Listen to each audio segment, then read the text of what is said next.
एक बार स्वामी विवेकानंद और जर्मनी के संस्कृत भाषा के विद्वान प्रोफेसर पॉल डायसन संस्कृत साहित्य पर चर्चा कर रहे थे। किसी कारणवश प्रोफेसर साहब को उठकर बाहर जाना पड़ा। स्वामी जी पास पड़ी एक किताब उठाकर उसके पन्ने पलटने लगे। वह कविताओं का संकलन था।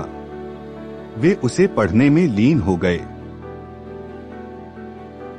थोड़ी देर बाद प्रोफेसर डायसन अपना काम निपटाकर लौट आए, लेकिन स्वामी जी किताब पढ़ने में इस कदर खोए थे कि डायसन के लौटने का उन्हें पता ही नहीं चला।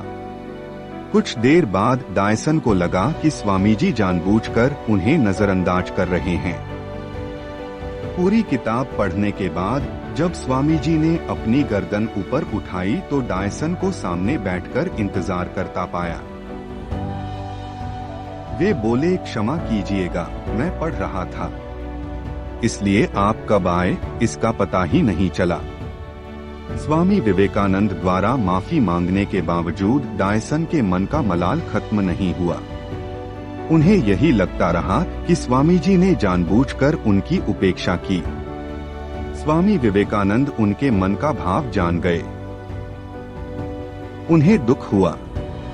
डायसन को यकीन दिलाने के लिए वे किताब की कुछ कविताएं सुनाने लगे, लेकिन इसका उल्टा असर हुआ। कविता की पंक्तियां सुनने के बाद डायसन ने कहा, लगता है आपने यह किताब पहले भी पढ़ी है।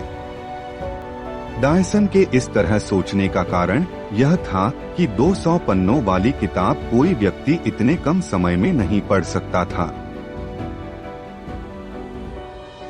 इस पर वे बोले, किताब की सारी कविताएं आधे घंटे में याद हो जाना मुमकिन नहीं है।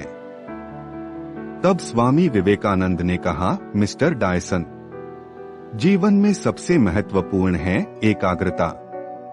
एकाग्रता जितनी अधिक होगी, आपका समय उतना ही कम लगेगा या काम का परिणाम उतना ज्यादा होगा।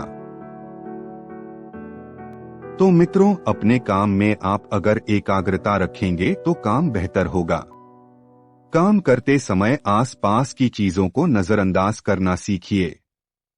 और यदि वीडियो पसंद आया हो तो लाइक और सब्सक्राइब जरूर कीजिए।